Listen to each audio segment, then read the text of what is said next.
నమస్తే, నేను మీ కుప్ప పద్మిని. ఇన్నాళ్ళు మీ సపోర్ట్‌ని నాకందిస్తూ, మీ ప్రేమని నాకందిస్తున్న ప్రతి ఒక్కరికి కృతజ్ఞతలు. ఇప్పుడు చూడబోతున్న ఈ వీడియో కూడా ఖచ్చితంగా మీకు ఉపయోగపడుతుంది. లైక్, షేర్ అండ్ సబ్స్క్రైబ్ చేసి మీ ఇష్టాన్ని అలాగే మీ సపోర్ట్‌ని నాకందించండి. అలాగే ఈ వీడియో పట్ల మీ అభిప్రాయాన్ని కామెంట్ సెక్షన్‌లో కామెంట్ చేసి నాకు తెలియజేయండి. నమస్తే. Welcome to our channel. నేను కుప్ప పద్మిని. ప్రస్తుతంతో పాటు ప్రముఖ ఆధ్యాత్మికవేత్త, ప్రముఖ ఆస్ట్రాలజర్ అండ్ న్యూమరాలజిస్ట్ శ్రీమతి తనిష్క గారు మనతో పాటు ఉన్నారు. మాట్లాడదాం. మేడం నమస్తే. మేడం నమస్తే అమ్మా. మేడం తన పేరు తేజ, మా యాంకర్. సో నమస్కారం. మీరు చాలా అక్యురేట్ గా జాతకం చెప్తారు, అందులో ఎటువంటి సందేహం లేదు. ఒక వీడియోలో నా జాతకం కూడా చెప్పి ఉన్నారు. అవును. సో తేజ కూడా చెప్పించుకోవాలని అనుకుంటున్నాడు. ఒక్కసారి తేజ, నీకు పరిచయం ఉన్నారా మేడం? ఓకే. వీడియోస్ చూస్తాను. Videos okay. చూస్తాను. సర్లే, ఇలా జాతకం మనం ఈ రోజు ఫస్ట్ ప్రశ్న చక్రం చూస్తాము. ఆ. యాక్చువల్ గా ప్రశ్నం అంటే మనం ఇప్పుడు ఈ రోజు మాట్లాడుతున్న రోజు 11th March 2024. కరెక్ట్. సో దీనికి వచ్చి ఏంటంటే చక్రం ప్రకారం ఫస్ట్ ఇక్కడ కనిపించే విషయం, తను అనుకుని కొన్ని పనులు తనకు అసలు ముందుకు వెళ్తారు, కానీ అది సక్సెస్ చేయలేని చాలా వరకు సఫర్ అయి ఉంటారు తను. ఎందుకంటే ఒక వర్క్, ఒక ప్రాజెక్ట్ ఒకటి చేయాలని ఒక ప్లాన్ ఉంటుంది తనకి. బట్ థర్డ్ హౌస్ నెగిటివ్ గా ఉంది. అంటే ప్రతి విషయం ఏమైతుందంటే తను చాలా ఎఫర్ట్ పెట్టి చేస్తేనే ఆ వర్క్ సక్సెస్ అవుతుంది, తనకి అలా ఉంటుంది. సరే, నెక్స్ట్ వన్ ఏంటంటే ఇక్కడ శుక్రుడు ఒకటి నెగిటివ్ గా ఉంది. శుక్రుడు అంటే ఏమైతుందంటే ఇక్కడ ఫైనాన్షియల్ గురించి ఒకటి ఉంది. సో అది మేజర్ ప్రాబ్లం ఇక్కడ కనిపిస్తుంది. అంటే అప్పుడు ఉంటుంది, అప్పులు ఉన్నాయా? సో ఇక్కడ కనిపిస్తుంది. నెక్స్ట్ వన్ 6th లో నెగిటివ్ శుక్రుడు అనేటప్పుడు జనరల్ గా ఏంటంటే ఫీమేల్, ఇప్పుడు ఎవరైనా అమ్మాయిలు ఇష్టపడడం ఎక్కువ, సో అలాంటిది కూడా ఉంటుంది. ఓకే, ఈ విషయం వచ్చి ఇక్కడ కనిపిస్తుంది. సో నెక్స్ట్ ఇందులో శుక్రుడు అనేటప్పుడు ఒకటి ఫైనాన్షియల్ గురించి ఉంటుంది. అదే 6th house లో నెగిటివ్ గ్రహం ఉన్నాడు కాబట్టి హెల్త్ విషయంతో ఒకటి. నెక్స్ట్ ఏంటంటే జాతక పరంగా తనకు వచ్చి ఇట్లా అమ్మాయిలకు సంబంధించిన విషయంలో కొన్ని ప్రాబ్లమ్స్ వస్తాయి తనకి. సరే, ఇవి కాకుండా తన జాతకం, ఇది ప్రశ్న చక్రం. ఇది ప్రశ్న చక్రం, ఇప్పుడు జాతకం. జాతకం మనం చూస్తాము. సో జాతక పరంగా తను వచ్చి పుట్టింది ఏంటంటే తులా లగ్నంలో పుట్టారు, తులా రాశి. బట్ ఆయనకు చక్రంలో మాంది గ్రహం ఉన్న శని దశ నడుస్తుంది ప్రెసెంట్. ఆ శని కూడా మనం చూసామంటే 2015 లోంచి. బట్ అయితే ఈయనకు హైయర్ స్టడీలో కొంచెం ప్రాబ్లమ్స్ వచ్చి ఉంటది. కానీ ఏంటంటే తనకు అదే శని దశ, శని కేంద్రంలో ఉన్నాడు కాబట్టి స్టడీస్ కూడా కొంచెం ముందుకు వెళ్ళింది, కానీ కొంచెం మధ్యలో బ్రేక్ కూడా వచ్చింది తనకి. Correct అయినా? 2021 to 2022 మధ్యలో చాలా ప్రాబ్లమ్స్ ఫేస్ చేశారు. ఎట్లాంటి ప్రాబ్లమ్స్? స్టడీ విషయంలో హైయర్ స్టడీలో తన ముందుకు వెళ్ళలేకుండా అసలు తన కొన్ని అంటే బ్యాక్లాగ్స్ పెట్టడము ఇవన్నీ జరిగింది. ఓకేనా? సో అవి కాకుండా మదర్కి కూడా కొంచెం హెల్త్ బాగాలేకుండా అయింది. ఓకే. సో నెక్స్ట్ వన్ ఇక్కడ ఏంటంటే మొన్న 2022 లోంచి ఏమైందంటే మీకు అసలు నిద్ర లేదు, సుఖం లేదు, ప్లస్ ఎన్నో విషయాలు ఇంట్లో మదర్ కు కూడా అస్సలు బాగలేదని తను చాలా వరకు సఫర్ అవుతున్నారు. కరెక్టా? సో ఇది ఇక్కడ అన్ని ఇక్కడ కనిపిస్తుంది. అంటే తన హైయర్ స్టడీలో ఎందుకు ప్రాబ్లం అంటే 4th house లో నెగిటివ్ గ్రహం ఉంటాయి, హైయర్ స్టడీలోంచి ప్రాబ్లం స్టార్ట్ అవుతుంది. ఇప్పుడు తను స్టడీస్ కూడా తను పక్కకు పెట్టేసి ఇన్కమ్ గురించి తను అంటే తన జాబ్ విషయం ఏదో ఒకటి వర్క్ చేస్తానో మనకి ఇన్కమ్ వస్తుంది కదా అని చెప్పి తన స్టడీ కూడా తన పక్కకు పెట్టి తన ఇన్కమ్ విషయంలో వెళ్ళిపోయారు. చెప్పాలంటే తన కెరియర్ ఒకటి చూసుకుని అంటే స్టడీస్ కూడా బ్రేకప్ అయిందంటే తనకు ఫైనాన్షియల్ ప్రాబ్లం ఒకటి నడుస్తున్న దశలో వచ్చి తనకు హైయర్ స్టడీ అంత సరిగా లేకుండా పోయింది. అది ఒక రీసెంట్ జాతకంలోనే కూడా ఉంది. కొంతమంది ఏంటంటే జాబ్ చేసుకుంటూ కూడా చదువుకుంటారు, బట్ ఈయనకు స్టడీ విషయంలో అంత మంచి కంప్లీట్ చేస్తాడా మేడం? కంపల్సరీ, ఎందుకంటే తనకు స్టడీ మీద పెద్ద ఇంట్రెస్ట్ లేదు, కానీ మీడియా మీద వచ్చిండ్రు. కానీ మీడియాలో ఎందుకంటే తులా లగ్నం, తులా రాశి, దానికి అధిపతి శుక్రుడు కదా, సో అది మంచిదే చేస్తుంది. నెక్స్ట్ వన్ తన చక్రంలో ఏం ఒక లక్ ఏంటంటే మాంది గ్రహం అయినా కానీ శని తనకు వచ్చి ఏంటంటే కేంద్రంలో ఉన్నారు. ఇంకొకటి 10th లార్డ్ ఆయనకు వచ్చి ఇన్కమ్ ఇచ్చే గ్రహం చంద్రుడు యోగ కారకుడు అవుతాడు ఈ దశలో. దానివల్ల ఏదో ఒక ఇన్కమ్ అయితే వస్తూనే ఉంటది ఈ దశలో. సో అది కూడా మనం చూడాలి. ఫైనాన్షియల్ ప్రాబ్లము ప్రశ్న చక్రంలో ఉన్నా కానీ తన వల్లదా ఈ ఫీల్డ్ కి వచ్చినా కానీ తనకు జాతక పరంగా ఏంటంటే ఇన్కమ్ ఏదో ఒక రకంగా వస్తూ ఉంటది. అంటే 10th లార్డ్ ఎవరు? చంద్రుడు, తనకి యోగ కారకుడు అవుతాడు. ఏమైనా అడగాలనుకుంటున్నారా మేడం తేజ? అంటే అడగాలంటే చెప్పండి, ఏదైనా ప్రశ్న, ఏదైనా తెలుసుకోవాలనుకుంటున్నా. ఎవరైనా గానీ అంటే ఇప్పటి వరకు జరిగింది కాకుండా భవిష్యత్తు గురించే ప్రతి ఒక్కరు తెలుసుకోవాలనుకుంటారు. కరెక్ట్. అంటే నాకు కూడా అదే ఉంది మేడం. అంటే ఫ్యూచర్ ఎలా ఉంటుంది, మనం అనుకున్న ప్లానింగ్స్ అన్ని కరెక్ట్ మీరు అడిగేది వెళ్తాయా వెళ్ళవా? ఓకే. కానీ ఒక విషయం ఏంటంటే జనులు ఎప్పుడు నిజం నమ్ముతారు, పాస్ట్ జరిగింది చెప్పినప్పుడు. కదా. సో నాకు ఇట్లానే ఉండిందని, కానీ అందరూ ఒక విషయం మాట్లాడతారు, ఫ్యూచర్ గురించి మా జాబ్ ఎలా ఉంటుంది, పెళ్లి లైఫ్ ఎలా ఉంది అని అడుగుతారు. అది కామన్, ఫ్యూచర్ గురించి తప్పకుండా తెలుసుకోవాలి. కానీ పాస్ట్ జరిగిన విషయం ఈ పర్టికులర్ గా ఈ దశ బాగుందా లేదా, ఈ ఇయర్ లో మీరు ఇంత సమస్యలు వచ్చింది అనేటప్పుడు ఫ్యూచర్ నేను కరెక్ట్ చెప్తున్నానా లేదా అని కూడా వాళ్ళకి నమ్మకం కుదురుతుంది కదా. సరే. పాస్ట్ లో కరెక్ట్ గా చెప్పారు. ఇప్పుడు ఆవిడ ఇప్పుడు ఫస్ట్ టైం కదా మీరు మాట్లాడటము, సో అవును. అందుకని అలా చెప్తున్నారు. Right. 2034 వరకు మీకు ఏంటంటే అసలు శని మహాదశనే, సేమ్ ఇదే దశనే కంటిన్యూ అవుతుంది. బట్ మీ జాతక పరంగా శని వచ్చి కేంద్రంలో ఉన్నాడు కాబట్టి ఆయన నీచ స్థితిలో ఉన్నాడు. ప్లస్ ఇన్కమ్ విషయం అయితే వస్తుంది, కానీ ఏమైతుందంటే మీరు అనుకునేట్టుగా ఫుల్ సాటిస్ఫాక్షన్ అయితే లేదు ఇన్కమ్ లో. ఓకే వస్తుందంటే ఓకే వస్తుంది అంతే.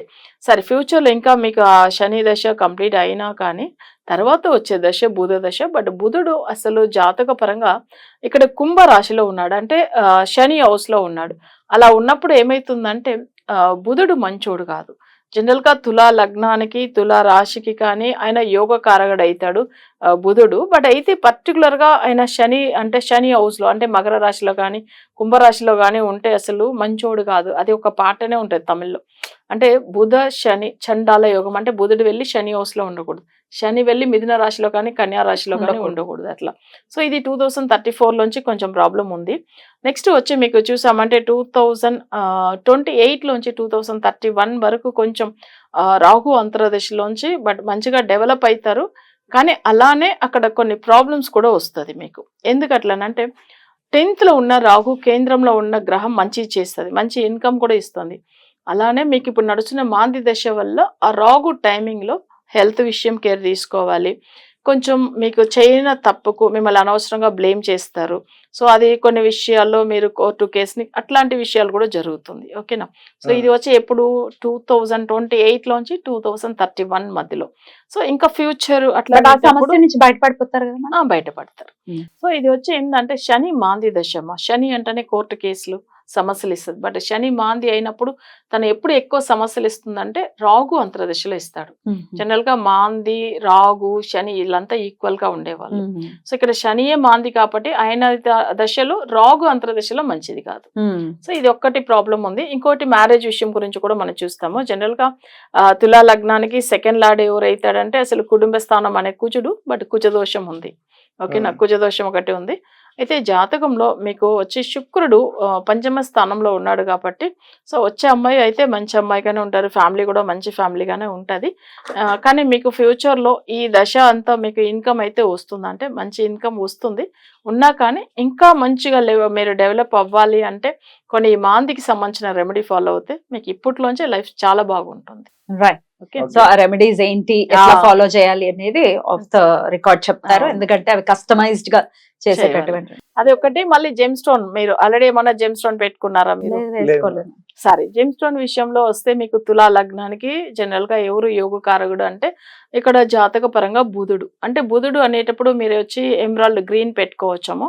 సో అది కూడా ఏంటంటే మీరు ఒక అంటే 3.2 క్యారెట్స్ అలా వచ్చేలాగా రింగ్ ఫింగర్ లో కానీ స్మాల్ ఫింగర్ లో కానీ పెట్టుకోవచ్చు. అది వచ్చి మీ జాబ్ గురించి బాగుంటుంది. ఓకేనా. అయితే మీకు అవి లైఫ్ లాంగ్ పెట్టుకోవచ్చు. తర్వాత ముత్యం, ఇవి రెండు ఎప్పుడైనా పెట్టుకోవచ్చు. ముత్యం కూడా మీరు రింగ్ ఫింగర్ లో పెట్టుకోవచ్చు. సో ఈ రెండు జెమ్ స్టోన్ మీరు లైఫ్ లాంగ్ పెట్టుకోవచ్చు. ఈ దశ వచ్చింది కదా, నెక్స్ట్ వేరే దశ, ఏ దశ అయినా పర్వాలేదు. సో ఇలా ఉంటుంది. మీరు పుట్టిన నక్షత్రం అయితే విశాఖ నక్షత్రము, గురుడు సంబంధించిన నక్షత్రము. ఏదైనా కానీ తులా లగ్నంలో పుట్టిన వాళ్ళు గురు నక్షత్రంలో పుట్టినప్పుడు ధైర్యంగా ముందుకెళ్ళి అసలు ఏ విషయమైనా మాట్లాడగలుగుతారు. ఏదైనా కానీ ఓకే అంటే తనకు మనసులో పడింది ఏది ఉన్నా డైరెక్ట్ ఓపెన్ గా ఫేస్ టు ఫేస్ చెప్పేస్తారు. సో దేనికి భయపడరు. ఇంకొకటి ఏంటంటే గురువు ఆయనకు 7th లో ఉన్నాడు. 7th అనేటప్పుడు ఏంటంటే కేంద్రంలో ఉన్నప్పుడు అసలు లగ్నంని చూస్తుంది. దానివల్ల ఎన్ని కష్టాలు వచ్చినా అవి మర్చిపోయి సో మళ్ళీ నెక్స్ట్ స్టెప్ ఏంది అలా వెళ్ళిపోతుంది. సో గురువు సేవ్ చేస్తూ ఉంటాడు అంతే. అవును. బ్యూటిఫుల్. ఇంకేమైనా తెలుసుకోవాలనుకుంటున్నారా? ఓకే మేడం, అంటే తెలుసుకోవడం అంటే లేదా పాస్ట్ జరిగింది మీకు పర్టికులర్ గా స్టడీస్ ఒకటి, తర్వాత మదర్ హెల్త్, నెక్స్ట్ మీకు కూడా కొంచెం హెల్త్ విషయంలో కొంచెం 2022 లో ఇక్కడ జాబ్ లేక ఏం చేయాలో తెలియక అటు సైడ్ మదర్ కి హెల్త్ ఇష్యూ ఉంది. నేను రెస్పాండ్ అవ్వకుండా 2022 లో అంతే కదా. సో అదే అందుకే కదా మీరు అసలు చూడండి స్టడీస్ కూడా మీరు మధ్యలోనే ఆపేసి రావాల్సిన అవసరం వచ్చింది కదా. సో అది మీరు వేరేం లేదు, ఇప్పటికి కూడా స్టడీస్ కంప్లీట్ చేయలేదు.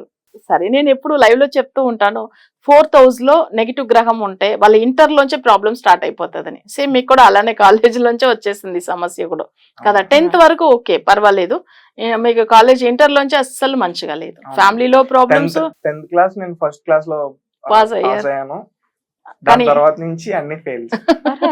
చూడండి ఎవరైనా నమ్ముతారా? నేను చెప్తూ ఉంటాను కదా, లోయర్ క్లాస్ లో చాలా బాగా చదివిన పిల్లలు అసలు ఇంటర్ లోంచి అస్సలు చదవరని ఈ విషయం నేను చాలా సార్లు చెప్పుకున్నాను. 4th లో నెగిటివ్ గ్రహం అంటే అది హైయర్ స్టడీ గురించి ఉన్న గ్రహం, ఇక్కడ అదే వీక్ ఉంది, నెగిటివ్ అయిపోయింది. ఇంకోటి ఏంటంటే నాకు నిజానికి ఇన్కమ్ కోసమే నేను జాబ్ చేస్తున్నా, అదే చేయాలనుకున్నది ఇదైతే కాదు. కరెక్ట్, నేను అన్నాను కదా ఆయనకు ఇన్కమ్ గురించే తను చేస్తున్నారు, అసలు అక్కడ స్టడీస్ కూడా పక్కకు పెట్టేసి. ఎందుకంటే ఇక్కడ ఇన్కమ్ ఫీల్డ్ ఏమైనా మారుతాడా మేడం? అంటే తనకు వచ్చి జాతక పరంగా ఏంటంటే బిజినెస్ చేసుకోవచ్చు.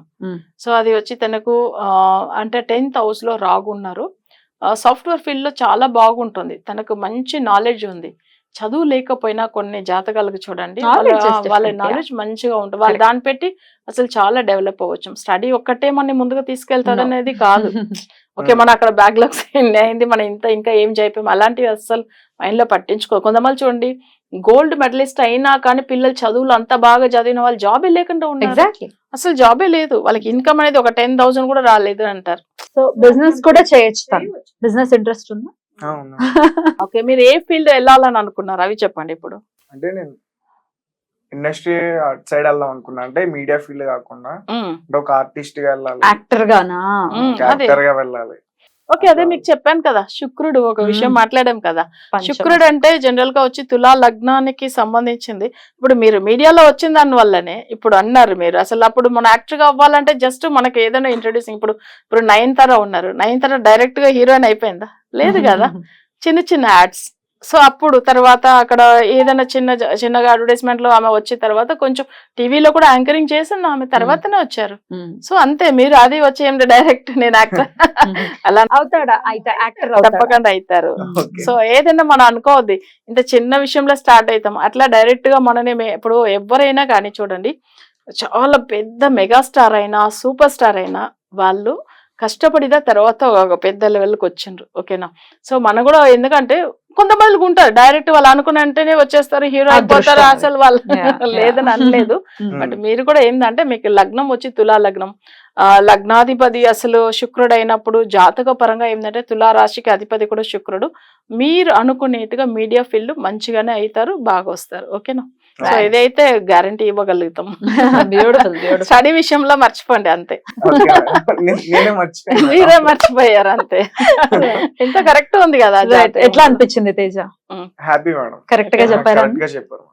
నేను సఫర్ అయింది అయితే మాత్రం ఎగ్జాక్ట్లీ ఇంత ముందు కూడా సేమ్ ఇట్లానే చెప్పారు కదా, సేమ్ అట్లా సేమ్ ప్రాబ్లం ఉండిందని. రైట్ మేడం, చాలా బ్యూటిఫుల్ గా మాకు ఎక్స్ప్లెయిన్ చేశారు. రెమెడీస్ ఏంటి అనేది ఆఫ్ ద స్క్రీన్ చెప్తారు. Okay right madam, thank you so much madam. నమస్తే. నమస్తే. నమస్తే.